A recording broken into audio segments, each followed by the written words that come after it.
Thank you, Chairman.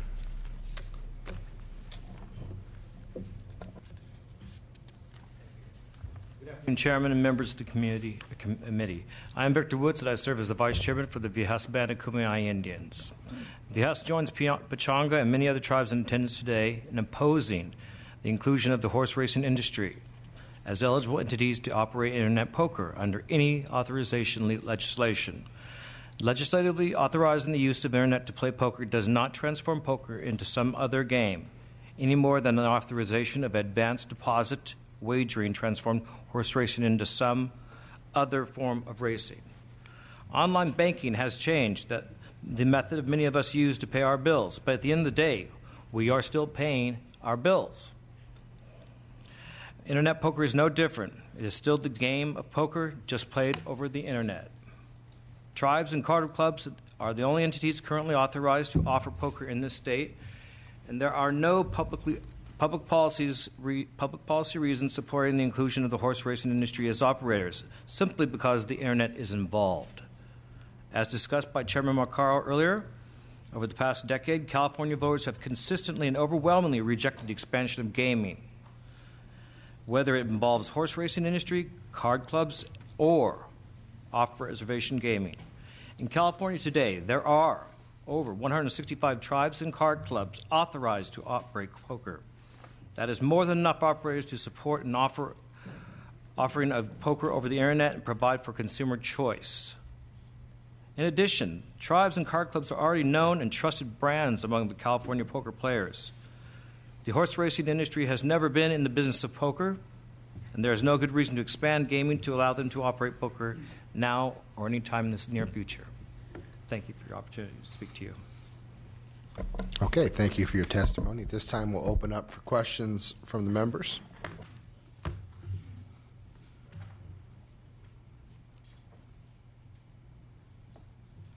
Mr. Hernandez.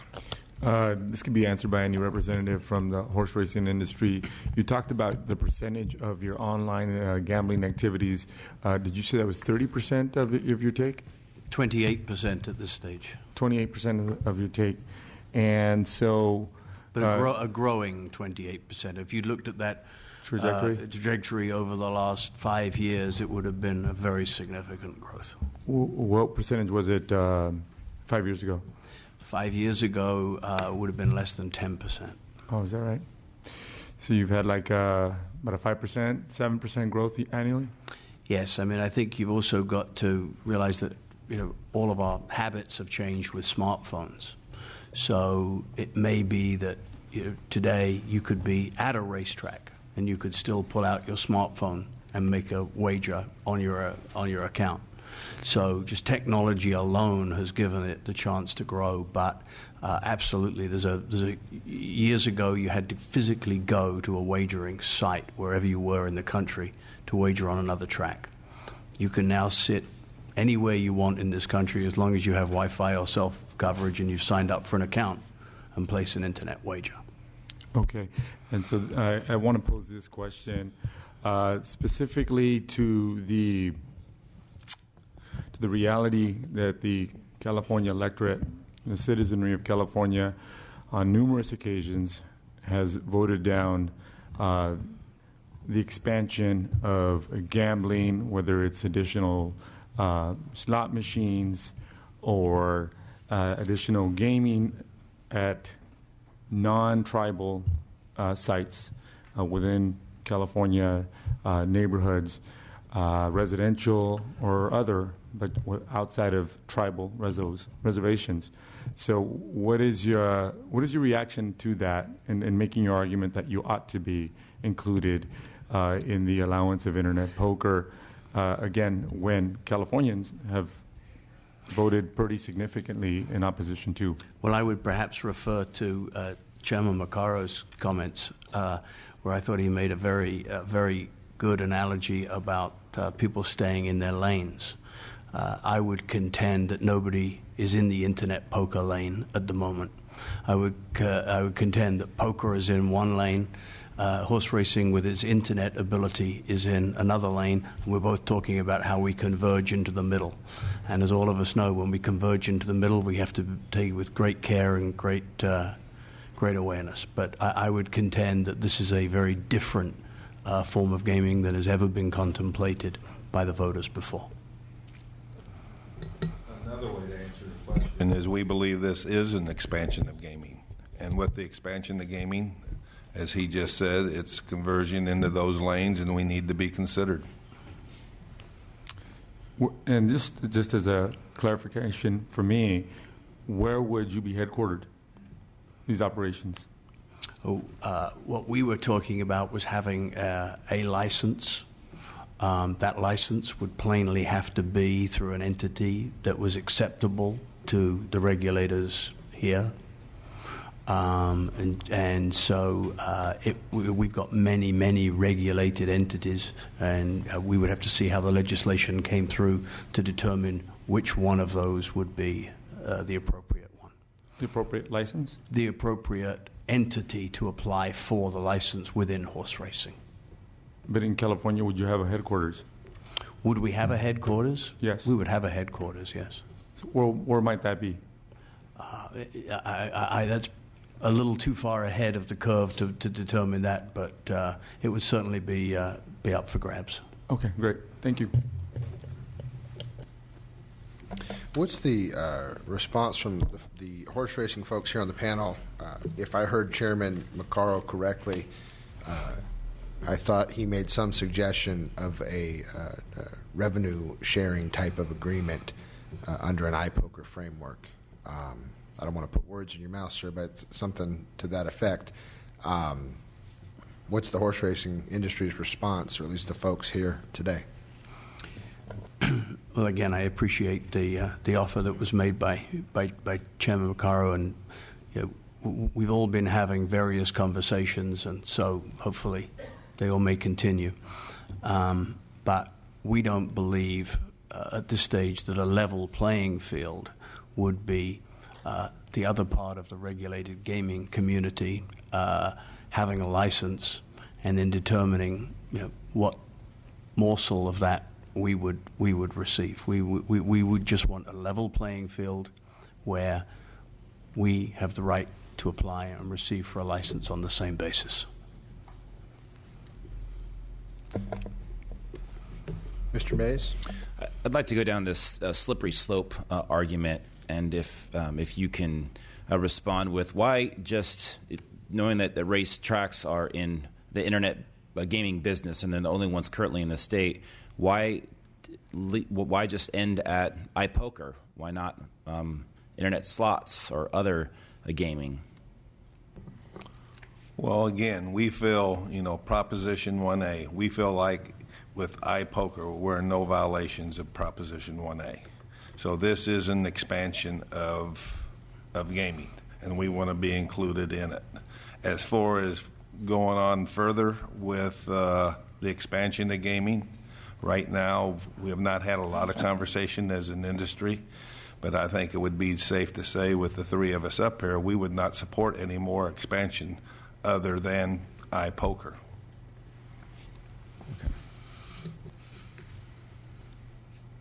Okay, any additional questions?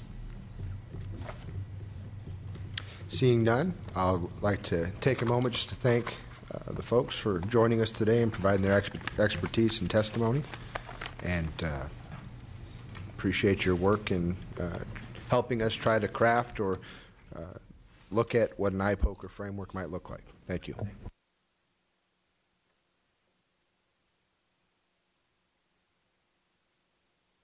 Okay, we're going to move to our final panel, the consumer perspective.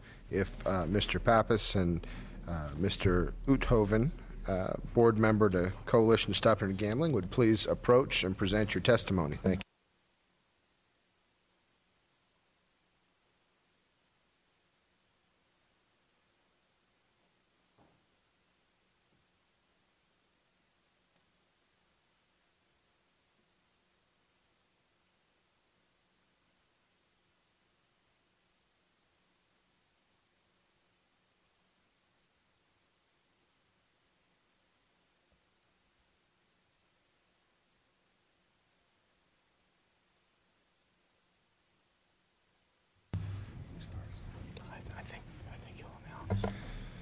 welcome, and let's go ahead and start with Mr. Pappas.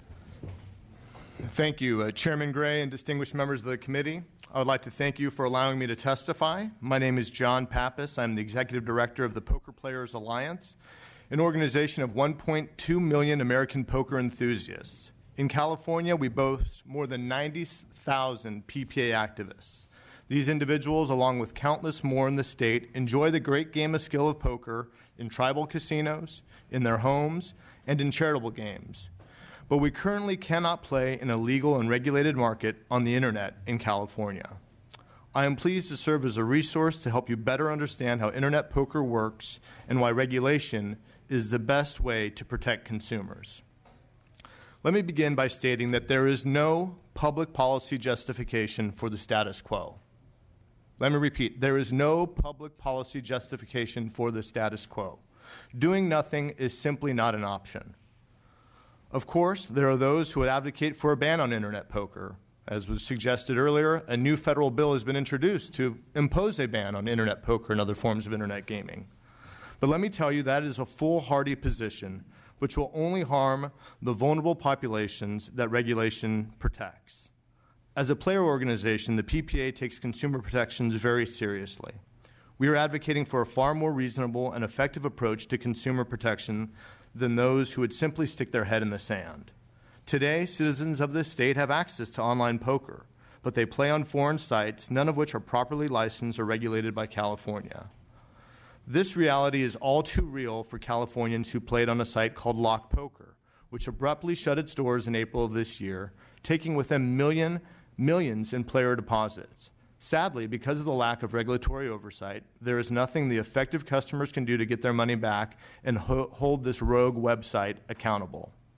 That is why we need to corral the current unregulated marketplace and turn it into a system that is safe for consumers and accountable to regulators and our government. Now is the time for California to act. Today, 3 states, Nevada, Delaware, and New Jersey, have authorized and are regulating internet poker. We know regulated markets work. Regulated operators are accountable to the players, regulators, and law enforcement, and they are continually reviewed to ensure they are meeting and exceeding the prescribed technical safeguards. This is exactly what can and should be happening in California today. Anyone who suggests that regulation of internet poker is not possible is misleading this committee. And they are also ignoring that as a high-tech capital of the world, California is well positioned to be a worldwide leader in online poker regulation. California has a long tradition with the game of poker in card rooms. Over the years, the state government has appropriately expanded its oversight to ensure consumer safety. Extending that oversight to internet poker is simply a reflection of our modern-day society. More and more, Americans are turning to the internet for all forms of recreation and activity. Today, we bank online, we buy a car online, we even date online. Moving a poker game from the kitchen table to the computer table is just another part of the way the internet has transformed our lives. There are some who will try to alarm this committee into believing that internet poker is a pathway to gambling addiction and bankruptcy. To spread this fear, they use slogans like "click a mouse, lose your house." Catchy, maybe. Untrue, absolutely. In reality, internet poker is dominated by low-stakes customers who play as a form of recreation. The average player will spend about $20 a week playing internet poker. These types of low-stakes games cannot be found in the brick-and-mortar setting. Yet online they are available, affordable, entertaining, and make up a vast majority of play. Those with legitimate concerns about problem gambling recognize that regulation is a far better solution than the status quo. In fact, the National Council on Problem Gambling has repeatedly stated their preference to a regulated marketplace as the best way to identify and treat those with gambling addictions. Finally, I'm here today to plead with the existing state gaming operators to set aside your competitive instincts and work collectively to create a market where everyone wins. It is baffling that interests are fighting over pieces of the internet poker pie when the pie is not even baked. Consumers want choice in the marketplace, and the movement to exclude certain trusted providers through so-called bad actor provisions should be seen as nothing more than an attempt to lock out competition, and that limits consumer choice. Competition is good for consumers and the state. It breeds product innovation and quality. Limiting potential licensees puts the legislature in the awkward position of picking winners and losers at the expense of consumers. Lawmakers should legislate, regulators should regulate, and the players just want to play. Thank you again for inviting me to testify. I'm happy to respond to any questions that you may have. Thank you for your testimony. Mr. Uithoven. Mr. Chairman, members of the committee, my name is Robert Uithoven. I currently serve as a board member for the Committee to Stop Internet Gambling. I appreciate the opportunity to be here today. Our view on this issue has been relatively simple and consistent, and that is just because your constituents have the technological capabilities to do something doesn't mean that government should readily sponsor and accept that activity. We have seen and experienced the emergence of online gaming in one form or another across America. 3 states have already entered into the online poker compacts, my home state of Nevada, along with Delaware and New Jersey. In all 3 experiences, there were grand promises of significant new revenue streams pouring into state coffers to fill needed budget gaps. We've heard a lot of testimony to that today. In all 3 states, those revenues have failed to materialize. And they aren't just barely missing the mark, but they're missing it by a huge percentage from the promised projections. In Nevada, online poker compacts were approved during the 2013 legislative session. Your committee today has spent more time vetting this issue than our entire legislative body did in 2013. It passed out of committee, both houses of the legislature, and was signed into law by our governor within 3 hours. So we appreciate the time and consideration you're putting into this measure. Everyone suffered mightily during the past recession, but perhaps none worse than Nevada. We had the highest unemployment rate, the highest foreclosure rate, the highest bankruptcy rates in the nation, all at once and for months and years on end. When the revenue promises by proponents of online poker were made, promises that we could create and lead the way in this new pioneering industry, and that the revenues would fill major shortfalls in our budget, in our state budgets, lawmakers rushed to approve. Now, more than 2 years later, we are barely generating sufficient tax revenues from online poker to regulate this new gaming industry itself. The experiment has been such a failure that one of our first online poker licensees folded up their operations last year because it was no longer economically viable for their company. That collapse not only posed an enormous impact on the licensee and their employees, but on the government entities that were now relying on those tax revenues. In fact, an interim legislative panel was established after the 2013 session in Nevada to continue looking into the emerging online gaming industry. Our regulators at the Nevada Gaming Control Board and the Nevada Gaming Commission testified to the enormous amount of time and attention that was now focused on regulating this new established online poker industry. And since budgets for our state agencies weren't expanding in any significant manner, given that we were still clawing our way out of the recession, our regulators were being asked to do much, much more, but without the added resources. Obviously, the largest task of Nevada's gaming regulators has been and continues to be regulating licensees in brick-and-mortar casinos on the Las Vegas Strip and elsewhere throughout Nevada. So, a word of caution. As you think about the track record, not just my testimony, but the real public record of online poker revenues, know that they consistently fall short of all expectations, and by significant margins. Has online poker in Nevada, with signed compacts with players in New Jersey and Delaware, provided for new schools? No. Is it providing better roads? No. Is it providing seniors and veterans with any discernible increase in services? No. So the question isn't so much on whether this experiment can be regulated, but can it be regulated well, and at what cost?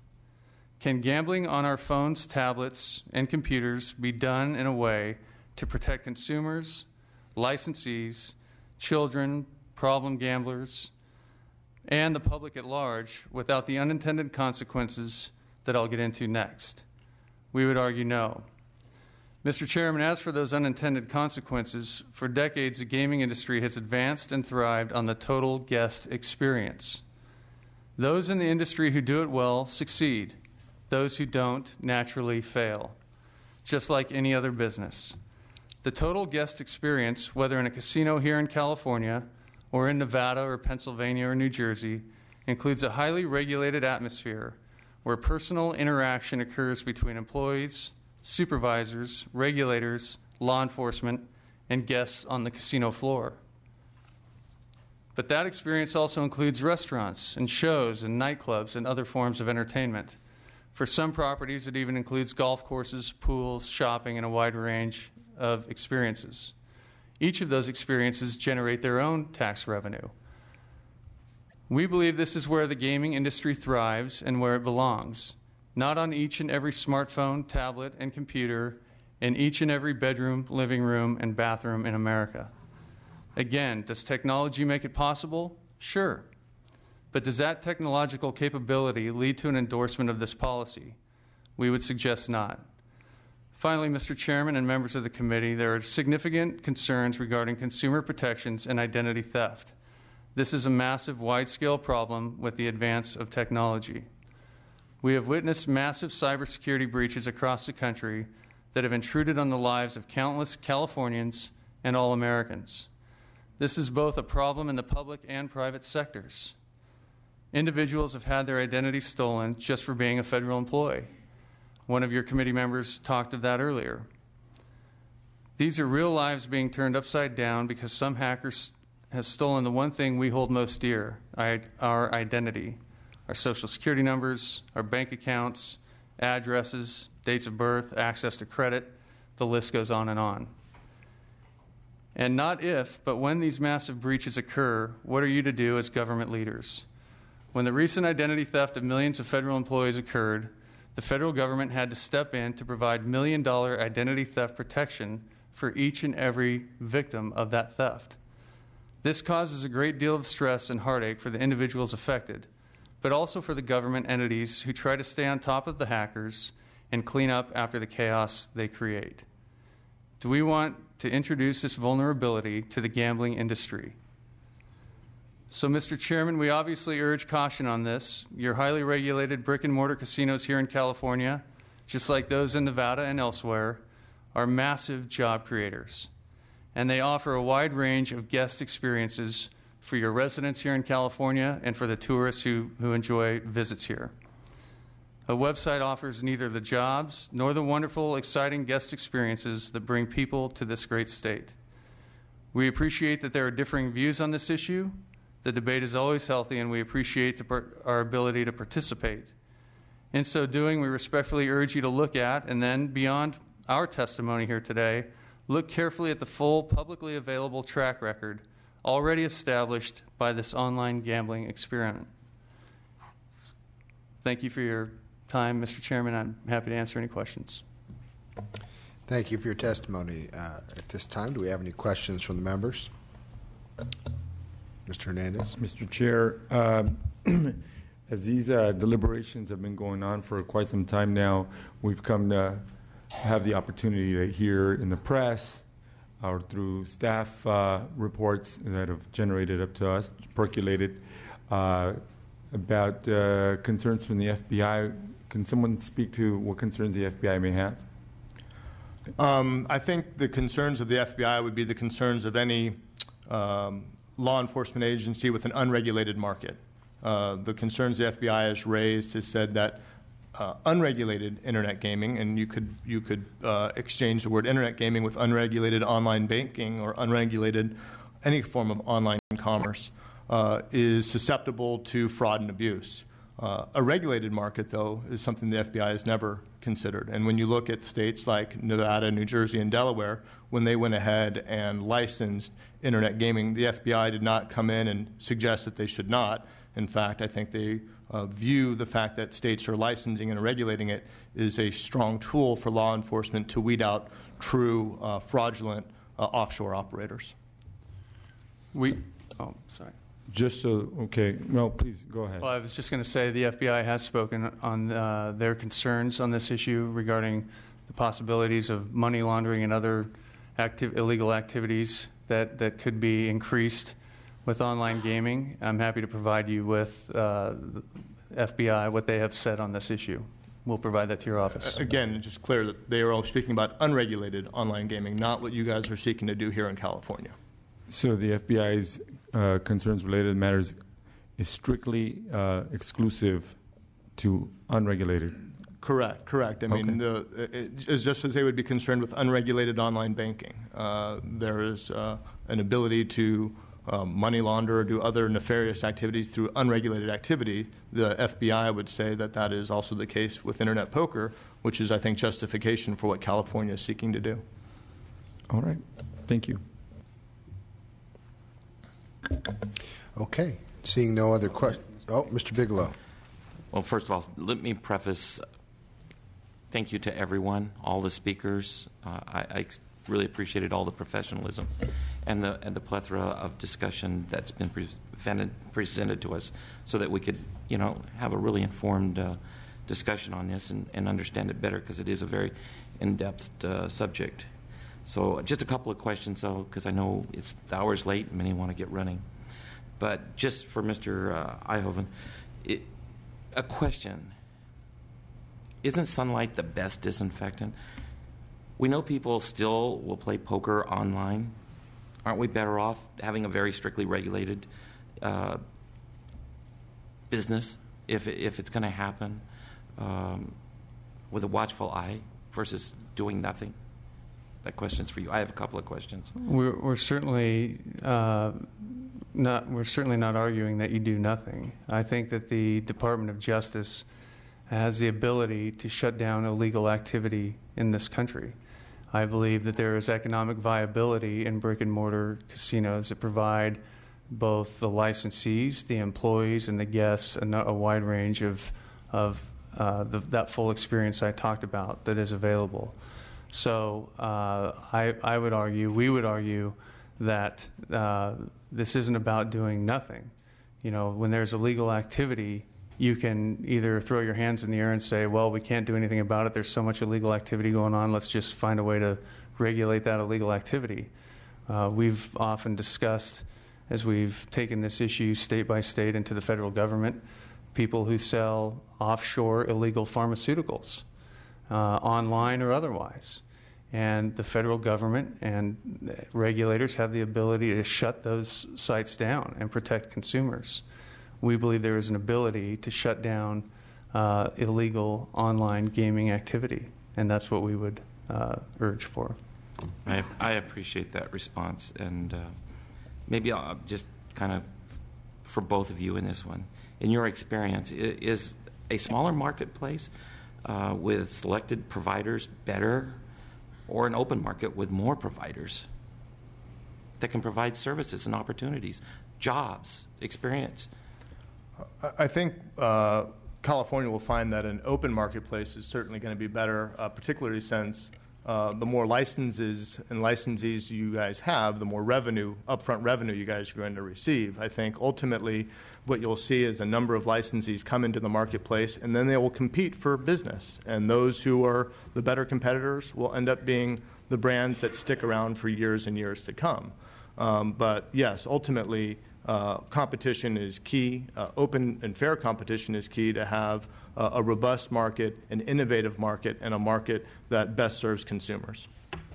When Nevada legalized online poker, there were 3 entities that were licensed as operators.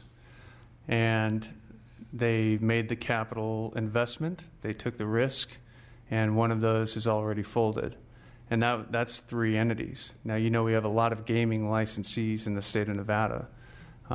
So, already the projections have been, like with Delaware, like with New Jersey, the projections have come in far lower than the promised projections that were made when the bill was first considered.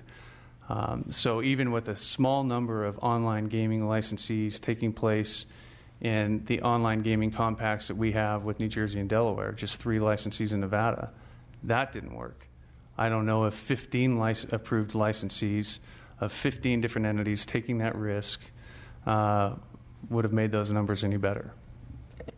But doesn't that come back to everybody having the opportunity to invest and risk and succeed or fail? I'm certainly not arguing against people putting their own money on the line and taking that risk, whether it's a patron in a licensed brick and mortar operation or somebody who's willing to risk their own money to become a licensee in this field.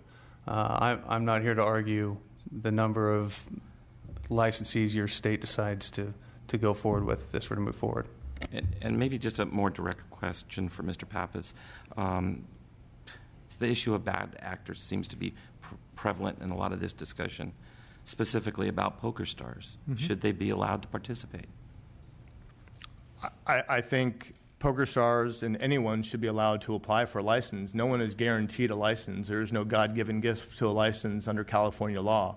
But they should certainly have the opportunity to apply for a license and be vetted and be found suitable or unsuitable by the regulators. As simple as that. Well, I appreciate, again, I'll just close it up, Mr.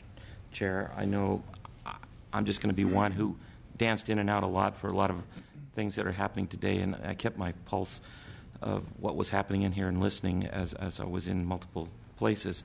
Thank you so much for the information you've all presented today. It's been very helpful, at least for me, and I'm sure speaking for a lot of the other members, it's been very helpful. So thank you. Thank you. Any other questions from the members?